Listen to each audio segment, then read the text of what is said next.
Hello and good morning, all of you. Welcome to the Alpha Year Academy's agriculture series, and we are at the lecture 5.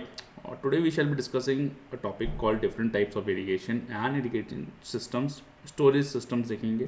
ठीक है, तो basically हम irrigation को बड़े ही comprehensive and holistic तरीके से discuss करेंगे. सब कुछ देख लेंगे आज इरिगेशन में.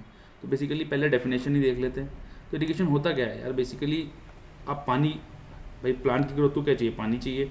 अब आप पानी या तो रेन से दे सकते हैं, बारिश हो सकती है. अब इंडिया आपको पता है कि बहुत 4 या 3-4 महीने ही, जून से लेके और अक्टूबर तक ही बरसात का मौसम होता है. उसके बाद जो है बरसात नहीं होती है बहुत ज़्यादा. ठीक है, तो रेनफेड एग्रीकल्चर उस समय तो हो सकता है, बट देन और समय पे क्या करें? तो और समय पे क्या होता है? इरिगेशन की ज़रूरत होती है. तो इरिगेशन होता क्या है? It is the artificial supply of water. क्या है? Artificial supply of water of adequate supply of water. जब एडिक्वेट सप्लाई ऑफ वाटर नहीं है तो आप जो है प्लांट की ग्रोथ और उसके प्रोडक्शन के लिए पानी दे रहे हैं जहाँ पे इनफ रेनफॉल नहीं है. ठीक है, तो उसको बोलते हैं इरिगेशन. अब इरिगेशन भी डिवाइडेड है बहुत तरीके से. अगर हम पहले सबसे पहले इरिगेशन को डिवाइड कर देते हैं बेस्ड ऑन सोर्स, कि पानी हम जो इरिगेशन का पानी आ रहा है, खेती के लिए जो पानी आ रहा है वो आप ले कहाँ से रहे हैं? तो बेसिकली 3 टाइप्स के हैं: tank irrigation, wells and tubewell irrigation and canal irrigation. अब देखो, जब भारत आज़ाद हुआ था तो टैंक इरीगेशन और कैनाल इरीगेशन दोनों का बहुत ज़्यादा इस्तेमाल होता था. पर आज के समय में वेल एंड ट्यूबवेल्स का बहुत ज़्यादा इस्तेमाल है और टैंक इरीगेशन और कैनाल इरीगेशन का इस्तेमाल घट रहा है, बावजूद इसके कि सरकार जो है उसका बहुत ज़्यादा एम्फेसिस है कि आप भैया कैनाल इरीगेशन को प्रमोट करो, क्योंकि कैनाल इरीगेशन जो है वही सबसे अच्छा होता है. But then wells and tubewells जो है अच्छा लगता है फार्मर्स को, उनको कन्वीनियंट लगता है, तो वो उसको इस्तेमाल कर रहे हैं. ठीक है, टैंक इरीगेशन क्या होता है आपका? बेसिकली ये आपको पेनिनसुलर इंडिया या आपके जो सदर्न स्टेट्स हैं वहाँ पे इस्तेमाल किया जाता है. भाई क्या होता है, वहाँ पे हार्ड रॉक है. हार्ड रॉक है तो वहाँ पे पानी जो है जल्दी से एक लेवल के बाद नीचे नहीं जाता. ठीक है, ऐसा नहीं कि आपने ज़मीन में पानी डाला तो आप एक क्या करते हो, टैंक बना देते हो, उसमें पानी भर देते हो, फिर वहाँ से जो है सोर्स आउट करते हो इरीगेशन के. वेल्स एंड ट्यूबवेल्स में क्या करते हो आप भैया? ट्यूबवेल खोदते हो या एक बड़ा सा होल खोदते हो. ठीक है, जैसे आपने देखा ना प्रिंस गिर जाता था, या बहुत सारे बच्चे गिरते हैं भारत में. ठीक है, वो कहाँ गिरते हैं? वो वेल्स और ट्यूबवेल्स में गिरते हैं. जो बोर वेल्स होते हैं उसके गड्ढे में गिर जाते हैं. ठीक है, तो बेसिकली फिर क्या करते हो, यहाँ एक पंपिंग सेट लगा देते हो मोटर, और यहाँ पानी होता है, आपको वाटर टेबल तक ले जाते हो इसको, और ये वाटर जो है ऊपर पंप करता है. ठीक है, यहीं से जो है आप ग्राउंड वाटर ऊपर लेके आते हो. ठीक है, अब ये हो गया आपको wells and tubewell irrigation. Canal irrigation क्या होता है कि आप रिवर्स का इस्तेमाल कर रहे हो. ठीक है, ये भी 2 टाइप के होते हैं. एक होता है आपका इनअंडेशन कैनाल्स और एक होता है आपका पेरीनियल कैनाल्स. ठीक है, तो इनअंडेशन कैनाल क्या होता है कि सीधा नदी आ रही है, ऐसे नदी आ रही है, आपने जो है हल्का सा यहाँ पे इससे ही पानी सीधा ऐसे एक आपने हल्की सी यहाँ इसको तोड़ी, नदी तोड़ी.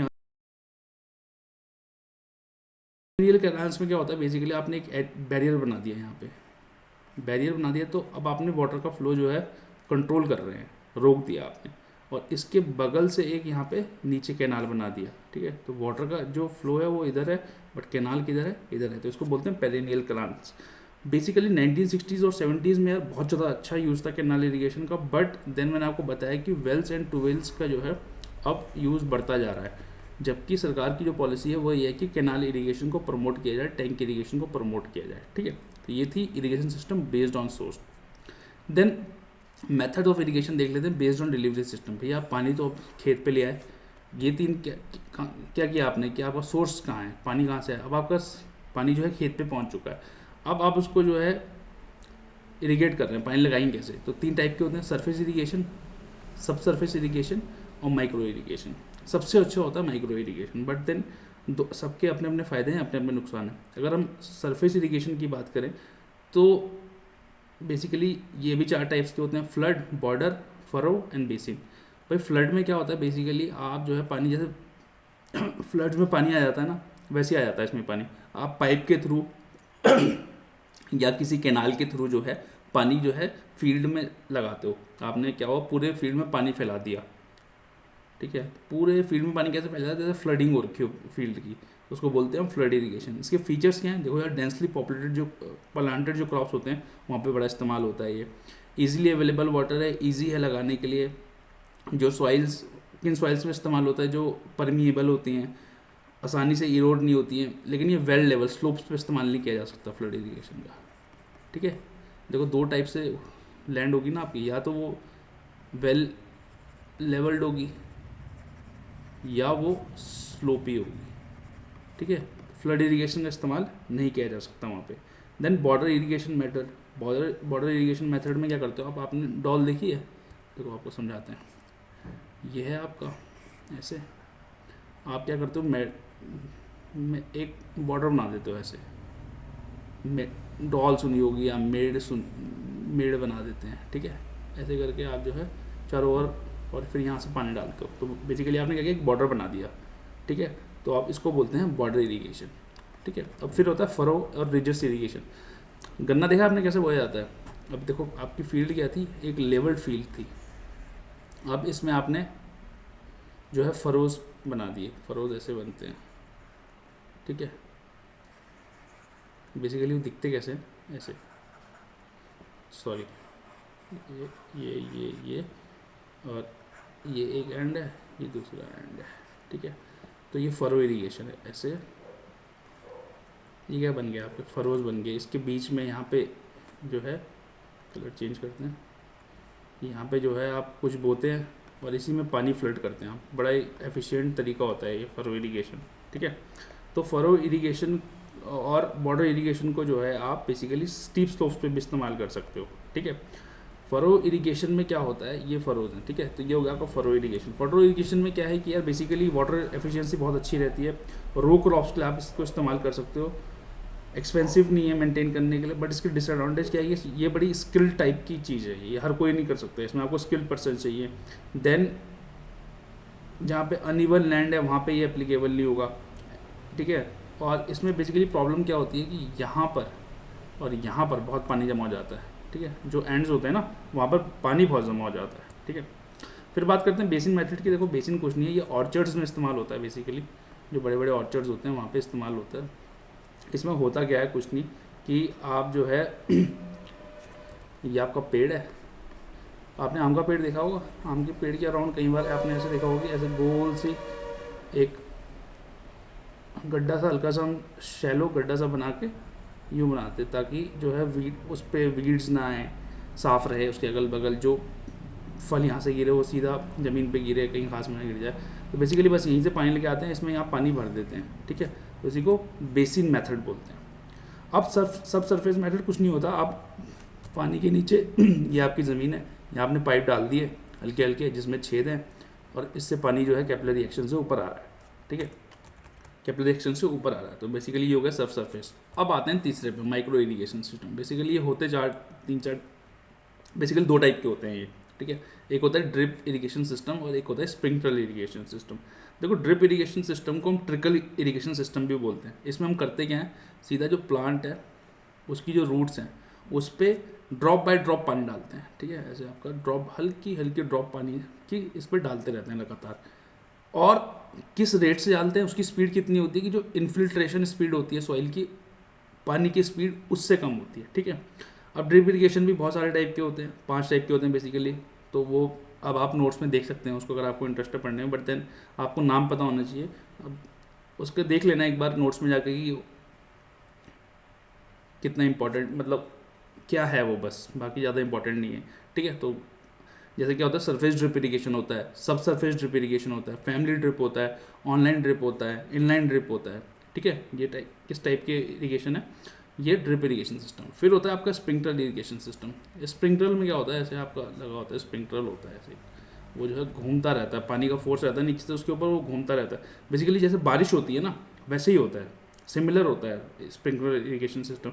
बट देन जहाँ पे बहुत ज़्यादा हवा चलती है, उसका एक सबसे बड़ी डिसएडवांटेज क्या है कि जहाँ पे बहुत ज़्यादा विंडी रहती है या हवा चलती है, वहाँ पे आप स्प्रिंकलर इरिगेशन सिस्टम का इस्तेमाल नहीं कर सकते।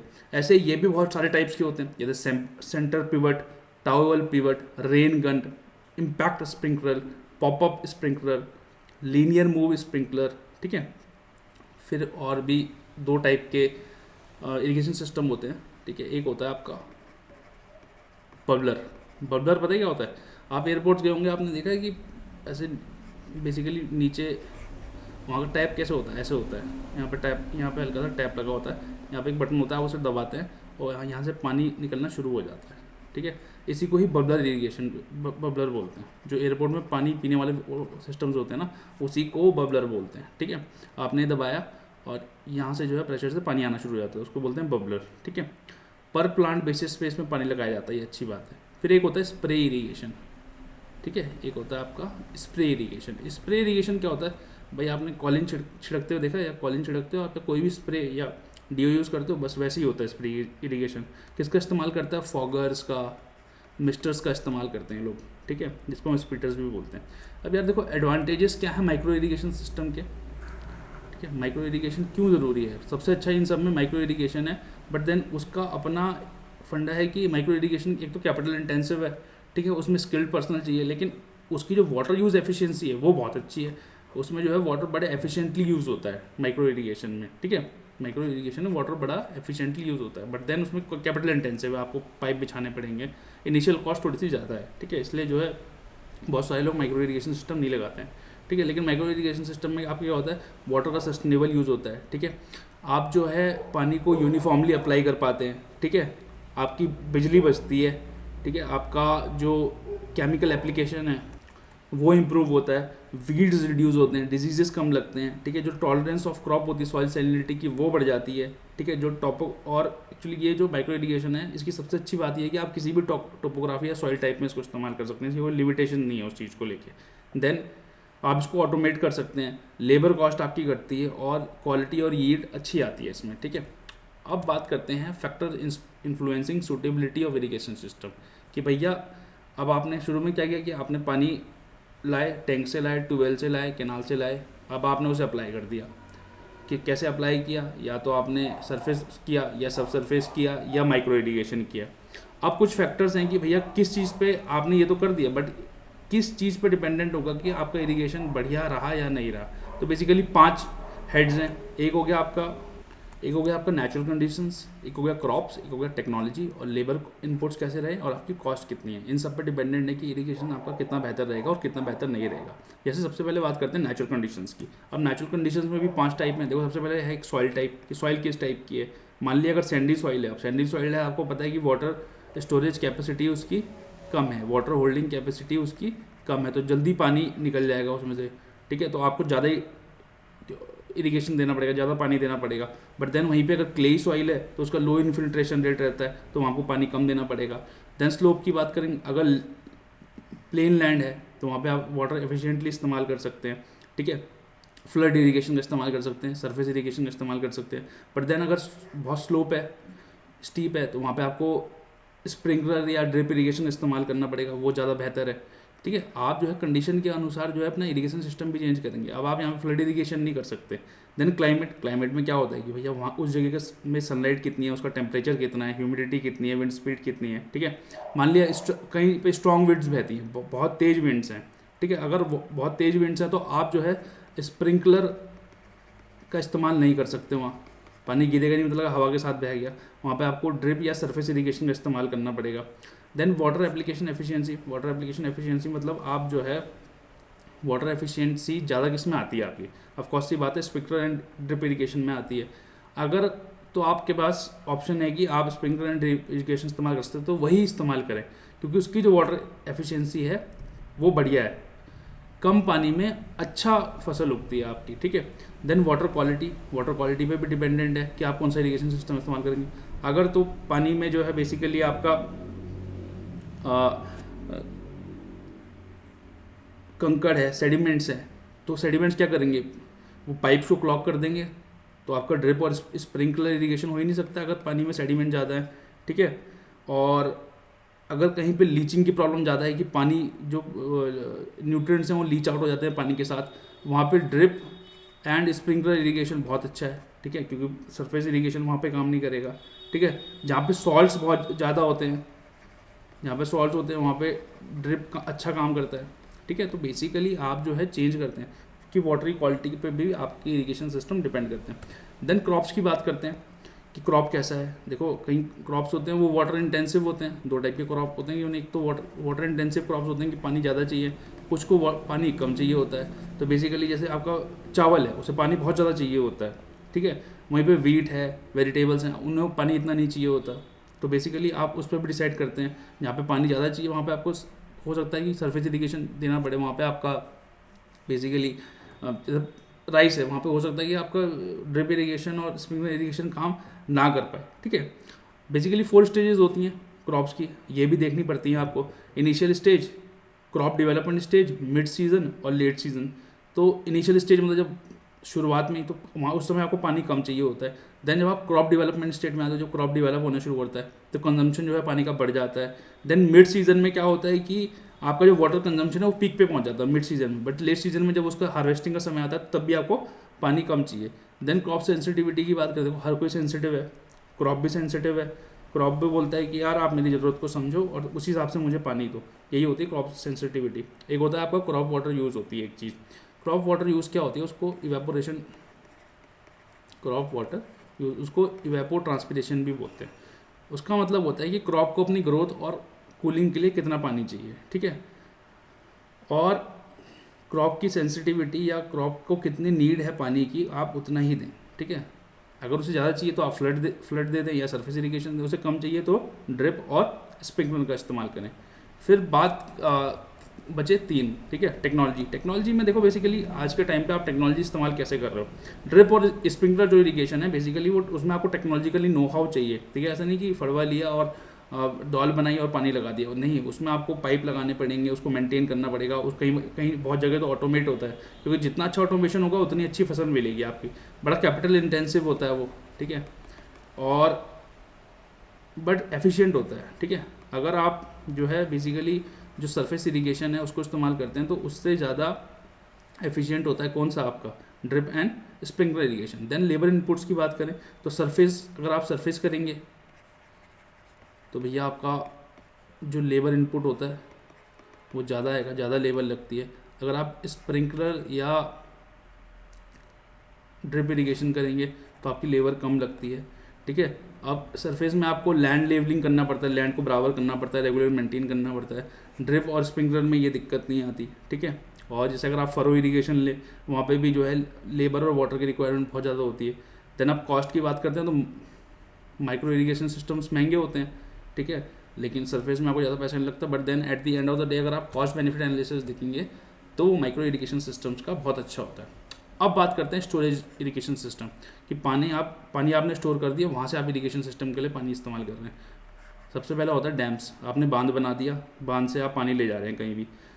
देन सेकंड होते हैं स्पिलवेज एंड एनर्जी डिसिपेटर्स। इसमें कुछ नहीं होता यार, बेसिकली जो पानी एक्सेस वाटर होता है डैम्स में, उसको बाहर निकालने के लिए या उसको इरिगेशन का इस्तेमाल करने के लिए स्पिलवेज एंड एनर्जी डिसिपेटर्स का इस्तेमाल होता है। देन तीसरा होता है स्लूसेज एंड आउटलेट्स। स्लूसेज एंड आउटलेट्स कुछ नहीं होता, आपने जो है एक गेट बनाया, ये आपका डैम था, यहाँ आपने गेट बना रखा है, जैसे आपको पानी की ज़रूरत है ये आपने एक गेट खोल दिया और पानी इधर बहने लगा, और आपने पाइप के थ्रू या कैनाल के थ्रू जो है लैंड पे जो है इरिगेट कर दिया, उसको पानी पहुँचा दिया, ठीक है। अब बात करते हैं इरिगेशन इंडिया की, कि इंडिया में क्या स्टेटस है आज के टाइम पे, क्या चैलेंजेस हैं और हमारे पास ऑप्शन क्या है, ठीक है। तो बेसिकली अगर हम बात करें तो 17% जो ग्लोबल पॉपुलेशन है वो इंडिया में रहती है। भाई 100 में से 17 लोग दुनिया में, भारत में रहते हैं। हमारे पास सिर्फ लैंड 2.4% लैंड है वर्ल्ड लैंड की, और हमारे पास जो वाटर रिसोर्सेज हैं वो 4% है, ठीक है। 4% लैंड वाटर रिसोर्सेज हैं सिर्फ। तो क्योंकि हमारे पास 4% वाटर रिसोर्सेज है तो बहुत ज़रूरी आता है कि हम जो हैं, जो हमारे पास वाटर है उसको बेटर यूटिलाइजेशन करें, रीयूज़ करें, रिसाइकिल करें। बट होता क्या है कि मैक्सिमम जो है फ्रेश वाटर इस्तेमाल करते हैं हम इरिगेशन के लिए, जो पानी के लिए पीने के लिए इस्तेमाल कर सकते थे उसका इस्तेमाल इरिगेशन के लिए करते हैं। लगभग उसमें से भी 90% जो है ग्राउंड वाटर जो है इरिगेशन के लिए इस्तेमाल होता है। देखिए ग्राउंड वाटर जो है पीने के लिए इस्तेमाल कर सकते हैं, बट देन ग्राउंड वाटर का इस्तेमाल इरिगेशन के लिए बहुत ज़्यादा होता है, ठीक है। और इरिगेशन जो है बढ़ा है, मतलब इरिगेशन की जो डिमांड है भारत में बढ़ी है। लगभग नेट इरिगेटेड जो एरिया है वो 18% से अब हमें 48% पे बढ़ गया है, ठीक है। तो बहुत सारी चीज़ें थी, बहुत सारे चैलेंजेस है। देखो हुआ क्या कि केनाल सिस्टम पे जो है सबसे ज़्यादा एम्फेसिस था, बट देन केनाल सिस्टम के एम्फेसिस होने के बावजूद जो है ग्राउंड वाटर पे बहुत ज़्यादा डिपेंडेंस है भारतीय एग्रीकल्चर की, इंडियन एग्रीकल्चर की, ठीक है। प्लानिंग कमीशन था हमारे पास जब तक था, तो उन्होंने 3 टाइप ऑफ इरिगेशन को डिवाइड किया था, ठीक है। एक था आपका major cultivable command area, cultivable command area मतलब CCA, ठीक है। मेजर हो गया, मीडियम हो गया और माइनर हो गया।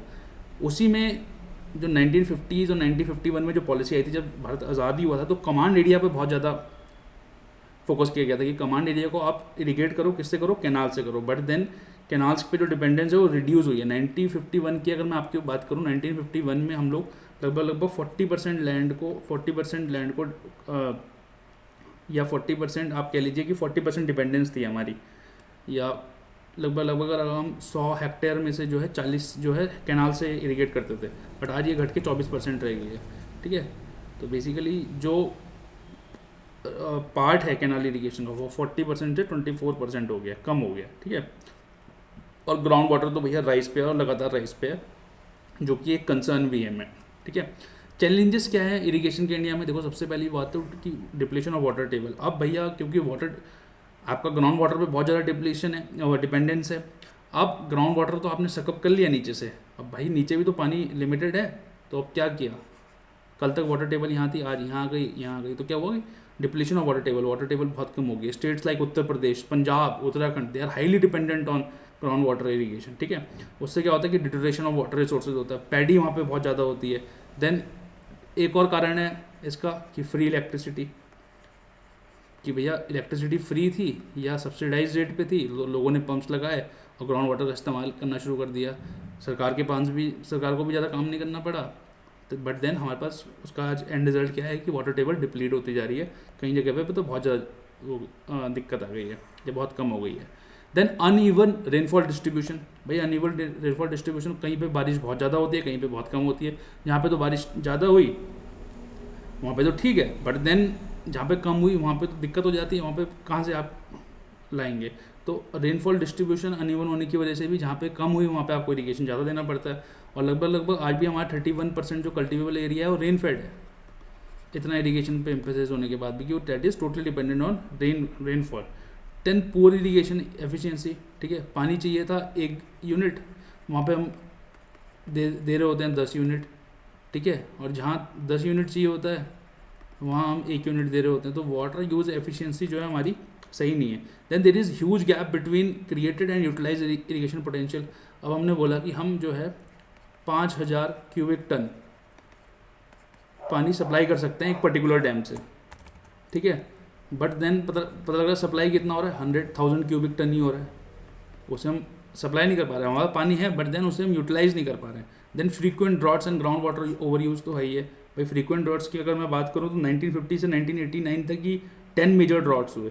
और क्योंकि एक्सट्रीम वेदर इवेंट्स बढ़ते जाएंगे तो ड्रॉट्स भी बढ़ेंगे। और एक रिपोर्ट है वो ये कहती है कि 2020 से 2049 या 2049 तक जो है ड्रॉट्स बढ़ते जाएंगे, ठीक है। अब ये तो प्रॉब्लम आ गई, बट देन इसका सॉल्यूशन भी तो चाहिए हमें। तो हमारे ऑप्शन क्या क्या हैं? भाई आप तो सबसे पहले इंफ्रास्ट्रक्चर डेवलपमेंट करें for adequate and regular water supply, ठीक है। आप जो है इंफ्रास्ट्रक्चर अच्छा बनाएं। देन जो वाटर लॉगिंग की प्रॉब्लम है, सैलिनिटी की प्रॉब्लम है, उसे दूर करें। बेटर ड्रेनेज करें, वाटर लॉगिंग ना हो पाए, सेलाइन ना हो पाए सॉइल्स। देन इरिगेशन एफिशिएंसी को इम्प्रूव करें कि भाई जितना पानी अवेलेबल है पर ड्रॉप मोर क्रॉप। भाई इरिगेशन एफिशिएंसी तो अच्छा ये बताओ कि कौन सी स्कीम का ये कीवर्ड है, या ठीक है, पर ड्रॉप मोर क्रॉप, ठीक है। देन ऑप्टिमम क्रॉप प्लान्स होने चाहिए, ठीक है। जहाँ पे अगर पानी कम है तो वहाँ पे आप वाटर इंटेंसिव क्रॉप्स मत उगाओ, आप वहाँ पे लेस वाटर इंटेंसिव क्रॉप्स उगाओ। Then virtual water trade, basically होता क्या है वर्चुअल वाटर ट्रेड कि आपका जो इंडियन फार्मर्स हैं बेसिकली अगर 1 टन गेहूं उगाने के लिए ब्राज़ील या चाइना के फार्मर्स 10 क्यूबिक टन वाटर का इस्तेमाल करते हैं, तो वहीं भारत के जो फार्मर्स हैं वो 1 टन गेहूं उगाने के लिए लगभग 30 से 40 क्यूबिक टन पानी का इस्तेमाल करते हैं, ठीक है। ये मैं ऐसी ये कोई फिक्स्ड फिगर नहीं है, बट देन ये मैंने जस्ट एग्जांपल देने के लिए आपको बताया है कि हमारा जो पानी है वो कैसे इस्तेमाल होता है। हम पानी का इस्तेमाल भी ढंग से नहीं कर पाते, ठीक है। और वाटर प्रोडक्टिविटी बढ़ानी है, ठीक है। वाटर प्रोडक्टिविटी में आप क्या कर सकते हैं कि वाटर पंप अच्छे से कर सकते हैं, ग्राउंड वाटर का इस्तेमाल कम कर सकते हैं, कैनाल वाटर बढ़ा सकते हैं, वाटर सेव कर सकते हैं, वाटर को रीयूज़ कर सकते हैं, वाटर को रिसाइकिल कर सकते हैं। ठीक है, अब बात करते हैं गवर्नमेंट इनिशिएटिव्स की। भाई गवर्नमेंट इनिशिएटिव्स बहुत सारे हैं। तो सबसे पहले तो हमारे पास वाटर मैनेजमेंट ऑर्गेनाइजेशंस हैं, उसमें हमारे पास दो हैं, एक हमारे पास CWC है, सेंट्रल वाटर ऑर्गेनाइजेशन है, और एक CGWB है, सेंटर ग्राउंड वाटर बोर्ड है। देखो सेंट्रल वाटर कमीशन तो क्या कि बहुत बड़ा कमीशन है, ठीक है, वो तो पूरे मैनेजमेंट ऑफ वाटर रिसोर्सेज को देखता है, पर जो सेंट्रल ग्राउंड वाटर बोर्ड है वो basically management of ground resources को देखता है। देन हमें क्या करना है, improve the efficiency of our irrigation system. भाई ज़्यादा आपको ड्रिप एंड स्प्रिंकलर का इस्तेमाल करना है, सरफेस का इस्तेमाल ना करें, स्लोप्स को स्टडी करें, क्लाइमेट को स्टडी करें, उसी हिसाब से जो है आप इरिगेशन सिस्टम को अप्लाई करें। देन हमारे पास वेरियस स्कीम है, बट दो बहुत इंपॉर्टेंट है, एक आपका PMKSY प्रधानमंत्री कृषि विकास योजना, और एक आपकी कुसुम। कुसुम क्या है, किसान ऊर्जा सुरक्षा उत्थान एवं किसान ऊर्जा सुरक्षा एवं उत्थान महाअभियान। इसमें बेसिकली आपको सोलर पंप्स देंगे हम। ठीक है, अब प्रधानमंत्री कृषि सिंचाई योजना के बारे में 2-3 चीज़ें देख लेते हैं। एक्चुअली ये स्कीम आई थी 2015 में। ठीक है, हुआ क्या कि उस समय हमारे पास 2-3 प्रोग्राम्स थे। एक था आपका एक्सेलरेटेड इरिगेशन बेनिफिट प्रोग्राम, ठीक है, एक था आपका इंटीग्रेटेड वाटरशेड मैनेजमेंट प्रोग्राम, और एक था आपका off farm water management plan. ठीक है, इन तीनों को जो था ये अलग अलग चलते थे पहले, इन तीनों को सबस्यूम करके प्रधानमंत्री कृषि सिंचाई योजना में डाल दिया गया। ठीक है, अब उसके फीचर्स क्या थे, एक तो डिसेंट्रलाइज्ड प्लानिंग थी, उसमें बोला गया कि भैया आप एक डिस्ट्रिक्ट इरिगेशन प्लान बनाओगे, एक स्टेट इरिगेशन प्लान बनाओगे। आपने क्या किया कि one side fits all approach नहीं लगाई, आपने हर चीज़ के लिए अलग प्लान बनाया। देन इसी के अंदर हमने एक लॉन्ग टर्म इरिगेशन फंड बना रखा है, उसको कौन मैनेज करता है, नाबार्ड मैनेज करता है। ठीक है, इससे क्या है कि इरिगेशन फैसिलिटीज़ हम इम्प्रूव करेंगे। ठीक है, फिर कुसुम की बात करें, कुसुम की फुल मैंने आपको बता दी, किसान ऊर्जा सुरक्षा एवं उत्थान महाअभियान। इसमें कुछ नहीं करते हम, इसमें हम सोलर पंप्स बांटते हैं। ठीक है, जो फार्म्स हैं जो पानी निकालते हैं उसमें बिजली का यूज़ कम करने के लिए हम लोग सोलर पंप्स का इस्तेमाल करते हैं। ठीक है, बेसिकली इसमें हम और भी चीज़ें हैं, इसमें क्या है कि ग्रिड कनेक्टेड फार्म पंप्स, जो फार्म पंप है उसे ग्रिड कनेक्ट भी किया जा सकता है, ताकि जो फार्मर है वो अगर एक्सेस बिजली बना रहा है तो बेसिकली उसको वापस भेज सके वो ग्रिड में और उससे कुछ पैसा कमा सकते हैं। देन कुछ जो बैरन लैंड होती है उसे इंप्रूव कर सकते हैं। 10,000 मेगा, इसमें बेसिकली 10,000 मेगावाट जो है, जो बैरन लैंड पे हम अगर सोलर लगा दें तो उससे बिजली बना सकते हैं, तो वो भी एक उद्देश्य है इसका। ठीक है, तो ये 2 स्कीम्स बड़ी इंपॉर्टेंट है, PMKSY एंड PM कुसुम। अब बात करते हैं कि इन्वायरमेंट इम्पैक्ट्स क्या हैं इरिगेशन के। देखो अब इरिगेशन किया आपने तो उससे हमारे सॉइल पे और वहाँ के वाटर पे कुछ तो फ़र्क पड़ेगा। तो changes in the quantity and quality of soil and water as a result of irrigation and the ensuing effects on natural and social conditions, कि उसके सॉइल एंड वाटर के अलावा वहाँ की जो नेचुरल कंडीशन है, सोशल कंडीशन है, उसके पे क्या उसका फ़र्क पड़ा। ठीक है, अब ये भी 2 प्रकार के होते हैं, डायरेक्ट और इनडायरेक्ट। भाई डायरेक्ट कैसे हो गए कि जो डायरेक्टली इफेक्ट करते हैं। बेसिकली क्या हुआ, आपने जितनी ज़्यादा इरिगेशन और रेनफॉल एक प्रकार से डायरेक्टली प्रोपोर्शनल होते हैं। भाई ज़्यादा आपने पानी दिया, ज़्यादा इवेपोरेशन हुई, ज़्यादा रेनफॉल हुई। ठीक है, ज़्यादा पानी दे दिया, कम पानी दिया, कम इवेपोरेशन हुई, सैलिनाइजेशन ऑफ सॉइल हो सकता है। इवेपोरेशन, भाई पानी कम दिया, इवेपोरेशन ज़्यादा होगी तो सैलिनाइजेशन ऑफ सॉइल हो जाएगा।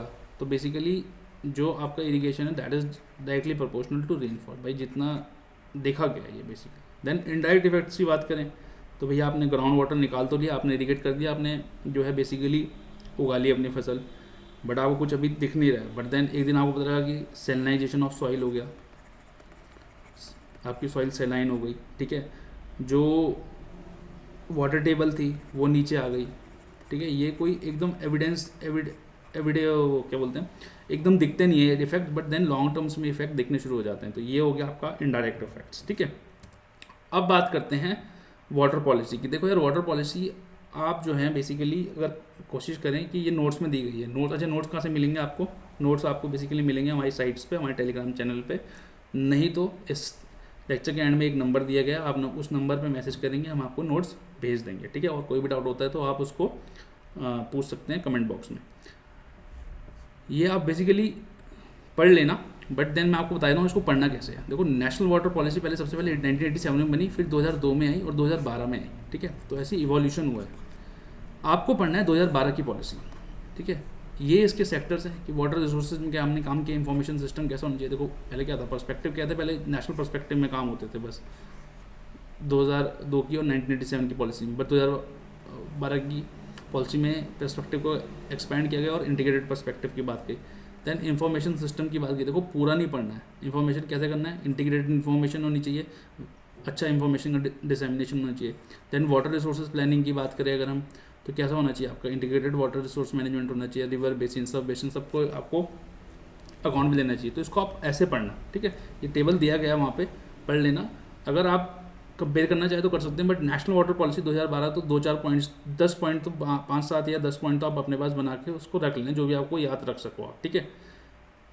ये बात थी सेंट्रल वाटर या वाटर पॉलिसी की।